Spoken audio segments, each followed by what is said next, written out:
Olá, olá! Vamos para mais uma aula de xadrez. Na aula de xadrez de hoje a gente vai continuar falando sobre a defesa Berlim, a defesa berlinesa, berlinense, e a gente vai analisar ambos os lados, tanto as vantagens que as brancas podem conseguir enfrentando essa defesa, como quanto aos perigos, né, que as pretas podem se encontrar nessa defesa, mas podem aproveitar de outras maneiras. No exemplo anterior, a gente viu alguns caminhos nessa abertura que as brancas podem perder o roque e que as pretas podem perder o roque. Em vários desses caminhos, claro que as pretas acabam em desvantagem por conta da possibilidade do peão dobrado, né? Que é uma falha, né? Um defeito aqui. Claro que existe contrajogo para as peças pretas, mas fica um pouco mais difícil para elas continuarem a partida. A gente vai analisar alguns finais a partir da defesa Berlim, também para a gente compreender melhor como é que funciona essa estrutura dentro do jogo de xadrez. Então vamos lá, sem mais delongas, para começar verdadeiramente o vídeo de hoje. As brancas começam com E4, as pretas respondem com E5, cavalo F3, cavalo C6, bispo C4 a gente sabe que é abertura italiana, e se bispo B5 a gente já vai entrar agora na possibilidade da defesa berlinesa com cavalo F6. Defesa Berlim, cavalo F6. A gente já falou que existe a possibilidade também de jogar em A6. A6 leva para outros caminhos, porque bispo toma C6 e D toma C6 já leva direto pro defeito, né, do peão dobrado, e às vezes ele transpõe para a defesa, né? Agora, se a gente pegar e jogar cavalo F6, defesa Berlim, ele pode fazer o roque, cavalo toma E4, D4, cavalo D6, bispo toma C6, D toma C6, quando D toma E5 recuperando o peão, a gente tem cavalo F5. Se dama toma D8, rei toma D8. E aí beleza, a gente já viu que aqui tem, olha a bagunça que tá isso daqui, mas vamos lá que dá para entender, presta atenção. A gente já viu que a fragilidade aí dessa defesa é justamente o peão dobrado e a gente ter perdido o roque de pretas. O problema aqui também é esse peão já estar em E5. Ele seria melhor aproveitado em E4. Por quê? A gente aproveitaria para deixar o cavalo em F5, beleza? Ou D5, a depender da posição. E aí a gente vê alguns pensamentos para os dois lados. Primeiro, para as brancas. As brancas elas querem desenvolver o cavalo ali primeiro para C3 e depois para E4. Eles querem centralizar a torre em E1 em D1. Né? É esse o plano das peças brancas, e é bom para você já saber também o que você vai jogar com as peças brancas. Todo jogo de xadrez a gente precisa pensar em todas as jogadas. Não, tem muitas coisas que já são padronizadas, a gente já vê todo mundo fazendo igual. A gente não precisa pensar muito no que vai ser feito, a gente só precisa saber o que precisa ser feito, quais são as ideias ali e a gente seguir. E aí a gente tem também o desenvolvimento dos peões da ala do rei, né, para ter um contrajogo ali jogando em H3, jogando em G4 e jogando F4 seguido de F5. Ok? Essas são as ideias das peças brancas. As peças pretas, elas querem evitar a jogada E6, então a gente pode jogar bispo ali em E6 e depois em D5. Temos também a possibilidade de, depois desse cavalo não segurar mais a casa H4, a gente ter um cavalo em H4 ali, seguido de uma saída de peão e torre, né, para tentar rivalizar com esse lado que os peões vão estar avançados, ok? Então são alguns pensamentos que a gente pode ter dentro desse caminho mais para um meio de jogo aqui dentro da defesa Berlim. Cavalo C3, Ele continua com a ideia, né, de centralizar o cavalo, a gente continua com o nosso pensamento de bispo em E6 e também agora com o pensamento de avanço dos peões ali. Aproveitando que esse peão de B2, ele agora tem uma função, né, para segurar esse cavalo, a gente pode tentar aproveitar um pouco para tentar avançar os nossos peões aqui da ala da dama. É uma ideia interessante para as peças pretas também. Ok. Dado todas essas informações, a gente vê o seguinte.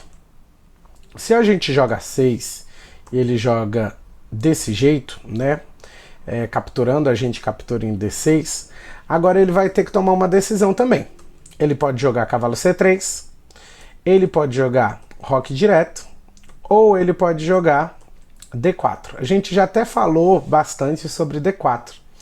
D4, se peão toma D4, dama toma D4, dama toma D4 e cavalo toma D4, esse peão, ele é uma diferença na linha, na italiana. E ele é uma pequena vantagem para as peças brancas. Primeiro, porque ele consegue segurar a casa F5 e ele ataca muito do centro das pretas aqui. E ele também vai ser o responsável por coordenar o avanço dos peões ali. Ele, por conta da posição dele estar ali, ele vai conseguir auxiliar nesse avanço de peão para H4, H5, para G4 e para F3 também. Ok? Agora, se as brancas optam por cavalo C3, a gente tem F6, D4, toma D4, cavalo toma D4, C5 ataca o cavalo e cavalo D2. Dama toma D1 e cavalo toma D1. Beleza, vamos continuar daí. A fraqueza das pretas a gente sabe qual é. O peão dobrado. Não perdemos o roque para as brancas e a gente tem como próxima jogada cavalo em E3, com duas casas de possibilidade. Lembrando que as pretas podem tirar a casa de D5 jogando em C6. Ok? Mas elas também vão perder um tempo, né, para fazer isso. Outra possibilidade é o roque. Se o roque das brancas agora é direto, F6, D4 toma D4, cavalo toma D4, C5 atacando o cavalo. A gente tem cavalo E2, dama toma D1, torre toma D1. E é o que eu comentei anteriormente dos dois bispos enfrentando a estrutura de peões melhor das peças brancas. O par de bispos é uma vantagem das pretas, a estrutura de peões é uma vantagem das brancas nessa posição. Bispo D7, ele pode responder com cavalo de BC3, desenvolvendo outro cavalo. Roque grande, não perdemos o roque para as pretas dessa vez. Bispo E3, torre em E8. Qual é o pensamento da torre em E8? Colocar pressão nesse peão bom, né? Nesse peão aí de E4. A gente vai colocar a pressão tanto com a torre atacando agora, como com o bispo jogando para C6, atacando o peão de E4, como também com a possível ruptura ali com o peão em F5, né? Um ataque interessante ali para colocar uma pressão, quem sabe se ele não tiver uma defesa atrás daquele bispo ali e tudo mais, a gente pode tentar se aproveitar disso. Torre D2, bispo C6, torre de AD1, pensando ali, ó, nesse ataque na última fileira, em D. Por exemplo, se a gente joga bispo toma em E4, aqui é um erro grave. Deixa eu voltar para o bispo toma em E4. Um erro grave aqui das peças pretas. Por que é um erro? Você pode pausar e pensar um pouco o que as peças brancas podem se aproveitar. Quando o bispo toma aqui, ele pode achar que é só cavalo captura E4 e tá tudo certo. Mas temos também torre toma E4 e agora torre D8 checkmate. As pretas já perderam o jogo, porque ele não pode capturar de volta esse cavalo. Quando o cavalo toma o bispo, não é uma troca, é uma armadilha aqui para as peças brancas já vencerem o jogo praticamente na abertura durante essa partida. Então, o que as pretas vão jogar aqui é B6. As pretas não podem capturar o peão agora.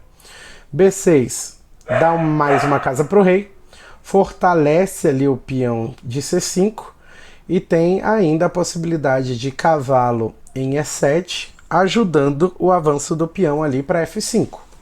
É outra possibilidade das peças pretas. E agora as brancas jogam F3. Por quê? Olha o tanto de possibilidade que é interessante para as peças brancas. As peças brancas podem fortalecer ainda mais a casa D5 com o caminho de cavalo F4, cavalo D5.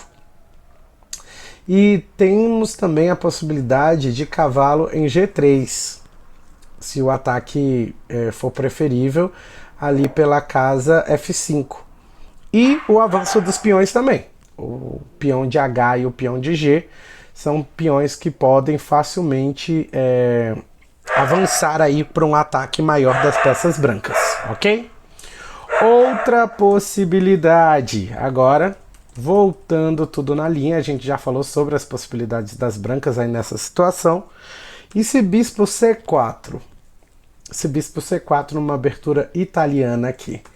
A gente pode ter o cavalo F6, D4, E4, E5 atacando o cavalo, cavalo em E4, bispo D5 atacando o cavalo novamente, cavalo em C5, bispo toma C6 e D toma C6.